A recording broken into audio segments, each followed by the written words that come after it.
कार्तिकेय को। परिपक्व होने में अभी समय लगेगा और फिर आपकी सारी चिंताएं स्वयं ही हल हो जाएंगी। ये आंसू चिंता के नहीं, असहजता के हैं महादेव, असहजता के हैं महादेव, असहजता के हैं महादेव।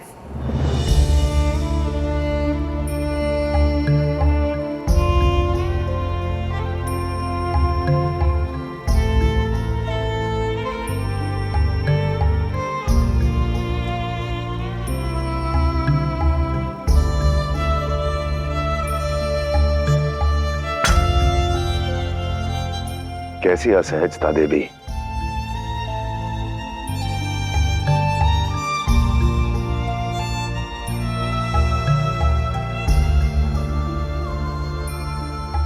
ब्रह्मांड में सबकी बात समझने वाले महादेव अपनी पत्नी के आंसुओं का कारण नहीं समझ पाए। प्रेम में कैसा द्वंद्व देवी? यदि मैं कुछ नहीं समझ पा रहा तो आप समझा दीजिए। प्रेम की बात भी करते हैं और प्रेम के सम्मान के लिए ध्वनि भी नहीं उठाते, ध्वनि भी नहीं उठाते, ध्वनि भी नहीं उठाते।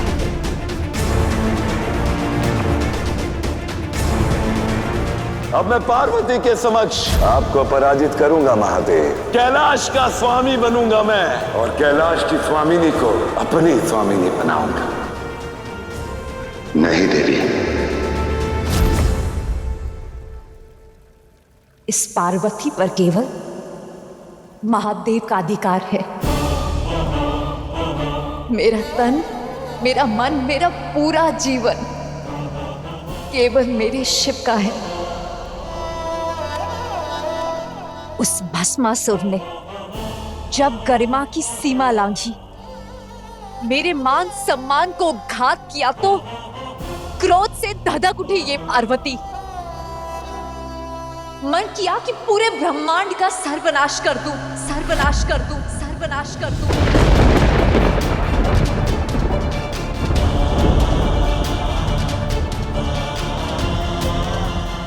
फिर आदिशक्ति होने का बोध हुआ। मन और आचरण दोनों शांत हो गए। इतना क्रोध उचित नहीं देवी। पीड़ा का आभास नहीं कर सकते, क्रोध का कारण नहीं समझ सकते, तो मुझे समझाने की चेष्टा भी मत कीजिए महादेव।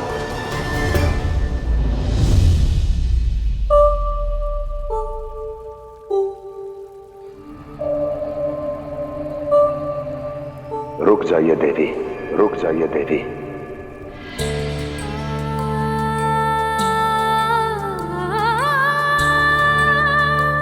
क्यों क्यों रुकूं मैं? क्योंकि आपका मन और आपके केश दोनों उलझ गए हैं देवी।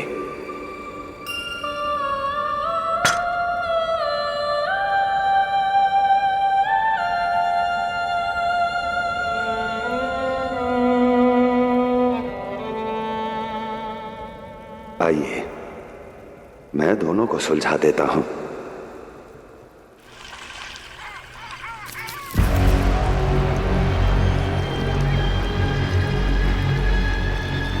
महादेव ने अपने वर्ण से तुम्हारा युद्ध तुम्हें हरवाने के लिए किया था, ताकि वो सबके सामने तुम्हारा अपमान कर सके। तुम्हारे पास जो भी बल है उसका दम करके देवताओं का राजा बनने का स्वप्न छोड़ दो पुत्र। हर वो मार्ग जो लक्ष्य तक पहुंचाए उचित होता है। मैं स्वर्ग लोक जीतने का प्रयास एक बार फिर से करूंगा। फिर वो पथ महादेव को उचित लगे या ना लगे।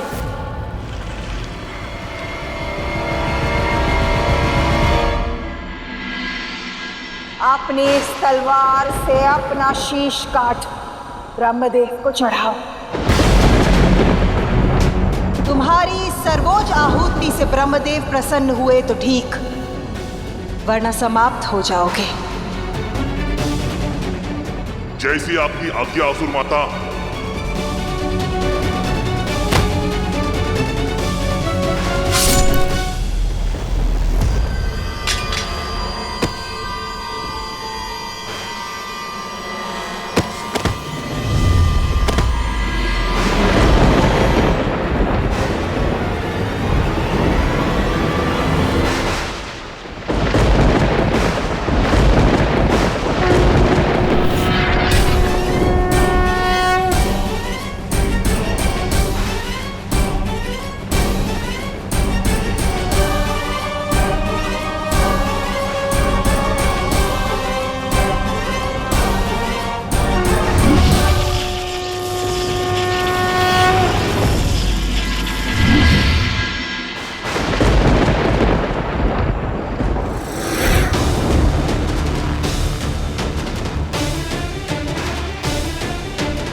प्रणाम ब्रह्मदेव। प्रणाम ब्रह्मदेव।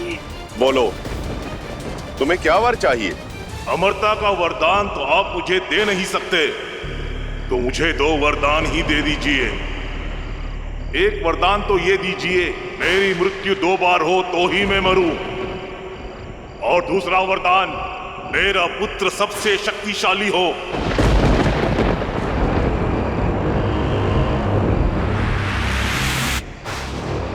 रंभ ने अपना शीश चढ़ाया है आपको। मनचाहा वरदान तो आपको देना ही पड़ेगा ब्रह्मदेव। तथास्तु, तथास्तु, तथास्तु।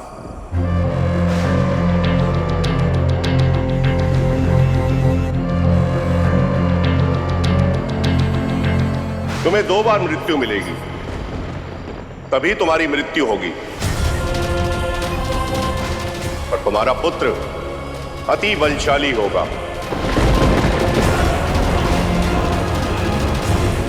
इसलिए प्रातःकाल सबसे पहले तुम्हें जो भी स्त्री मिले उससे विवाह कर लेना।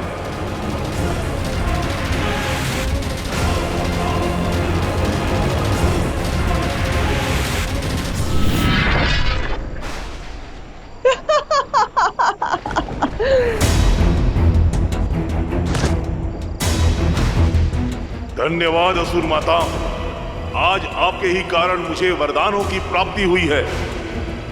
बताइए, मैं इसका ऋण कैसे चुका सकता हूँ? मैं चाहती हूँ कि तीनों लोग तुम्हारे सामने नतमस्तक हो।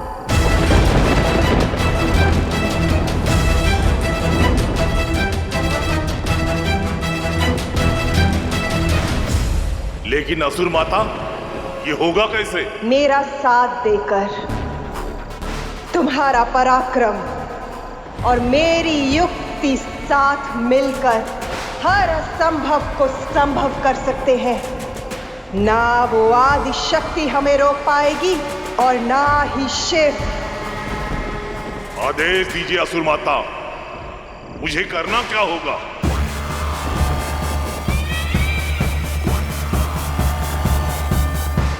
सबसे पहले तुम प्रातःकाल उस पत्नी की खोज करो जो तुम्हारा दूसरा वरदान पूरा करेगी, तुम्हें एक शक्तिशाली संतान देगी।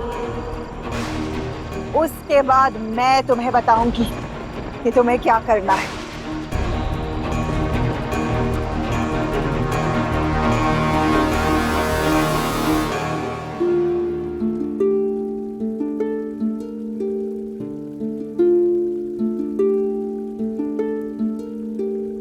प्रेम दिखे जब अंतर मन का,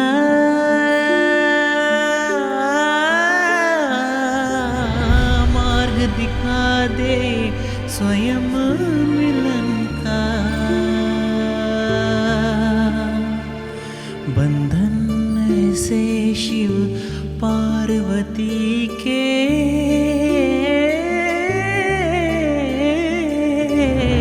सदियों से वो एक हो जैसे।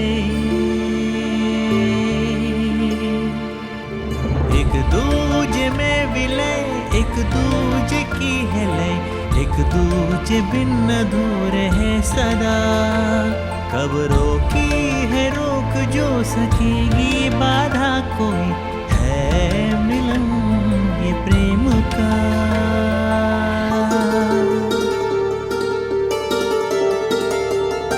डम डमाडम डमरुधारी शिव शिवम, बटुकनाथ शिवोहम शंकरा। शिव भी शिव है शक्ति भी, शक्ति शून्य शिव बिना, ये एक रूप अर्धनारीश्वरा। शिव अघोर है, शक्ति स्वयं पूर्ण है, ऐसा प्रेम डोर है जो टूटे ना।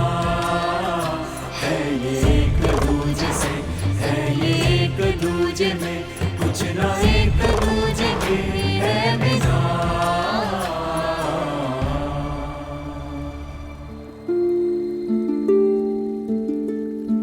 केश तो सुलझ रहे हैं महादेव, परंतु मन की उलझन का क्या? नारायण कहते हैं कि स्त्री के मन को सुलझाना हो तो उसका प्रारंभ स्त्री के केशों को सुलझाने से करना चाहिए देवी।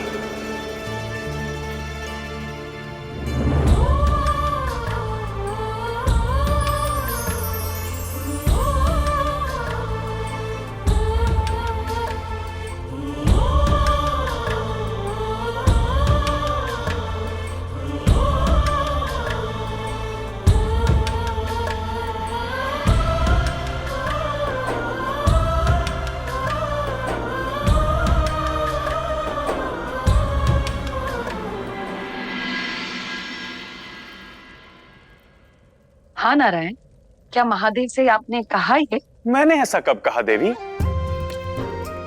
कुछ स्मरण सा नहीं आ रहा है, किंतु बात तो सत्य है।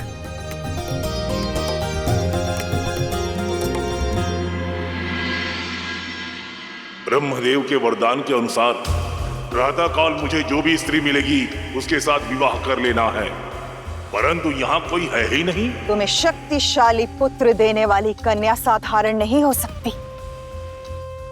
वो शंखचूड़ की पत्नी तुलसी की भांति अलौकिक ही होगी, जिसकी पवित्रता की शक्ति शंखचूड़ का अभेद्य कवच बनी हुई है। फिर भी उसने देवताओं से संधि का मार्ग चुना। तुम्हें भी उस तुलसी की भांति कोई विलक्षण स्त्री चाहिए, और उसके लिए तुम्हें धैर्य तो रखना ही होगा।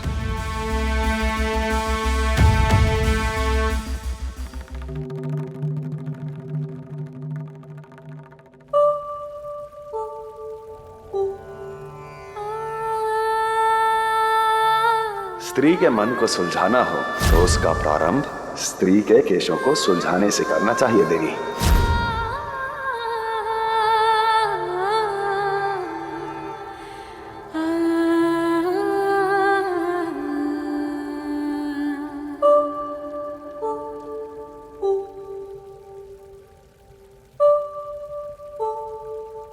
आप यहाँ क्या कर रही हैं देवी? देख रही हूं आपके कथन में कितना सत्य है।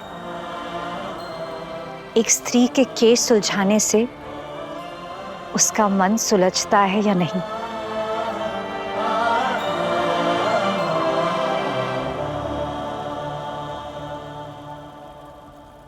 महादेव, जब भी मेरा मन उलझेगा मैं आपके पास आ जाऊंगी। आप मेरे केश सुलझा दीजिएगा, मन भी अपने आप सुलझ जाएगा। अवश्य देवी।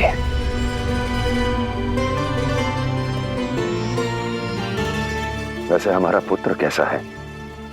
रात्रि में आपको उल्हाना तो नहीं दिया? नहीं, वो गणों के साथ फूल तोड़ने गया है।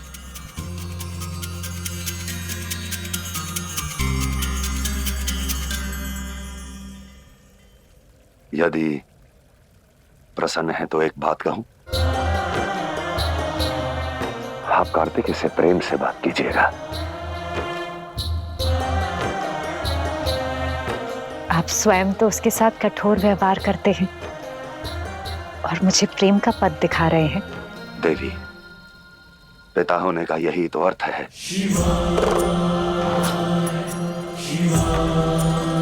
पिता शब्द जितना कठोर होता है, पिता उतना ही कोमल। संतान को सद्मार्ग पर लाने के लिए पिता का निर्णय कठोर अवश्य हो सकता है, परंतु संतान को प्रेम करने वाला हृदय वो कोमल ही होता है।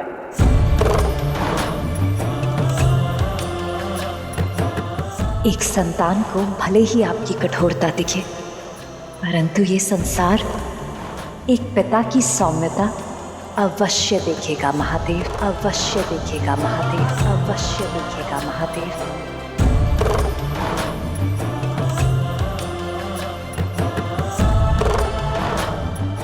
मैं अभी कार्तिकेय को देखकर आई।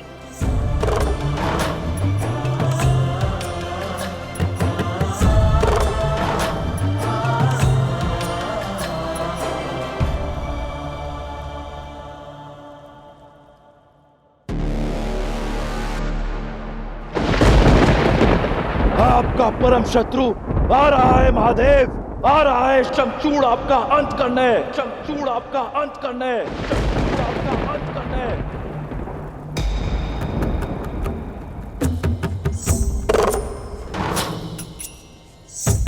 महादेव का संहार करने का यही एक मार्ग है। शुम निशुम, तुम दोनों को वर मिला है कि तुम्हें केवल एक स्त्री ही मार सकती है, इसीलिए तुम नारायण और ब्रह्मदेव को रोकोगे।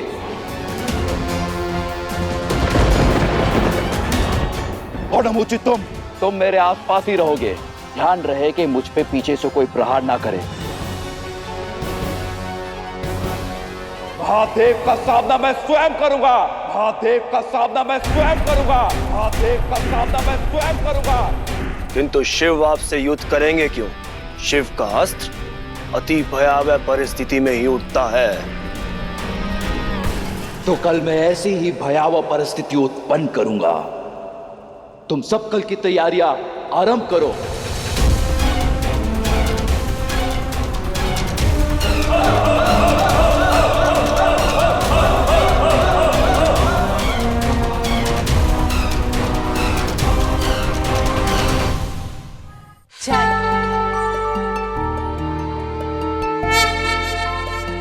जाइए और महादेव से युद्ध कीजिए, महादेव से युद्ध कीजिए, महादेव से युद्ध कीजिए। जब तक आप वापस नहीं आ जाते तब तक मैं निरंतर नारायण का जप करती रहूंगी, मैं निरंतर नारायण का जप करती रहूंगी। मेरी पतिव्रता शक्ति आपकी रक्षा करेगी।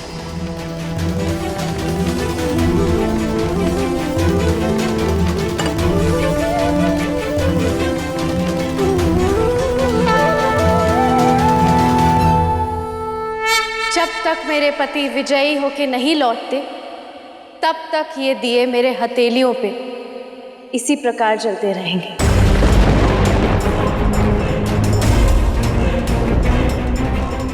ओम नमो नारायण, ओम नमो नारायण,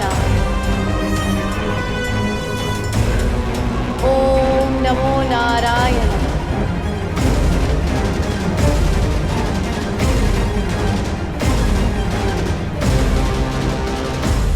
अनंत रूपी शिव का अंत आ रहा है।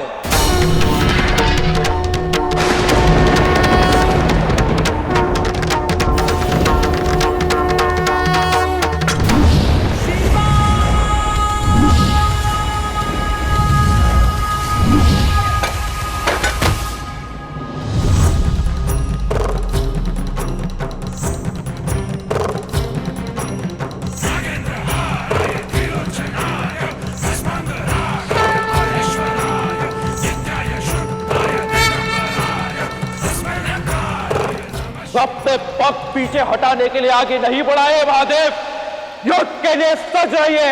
आ रहा हूं मैं, आ रहा हूं मैं, आ रहा हूं मैं।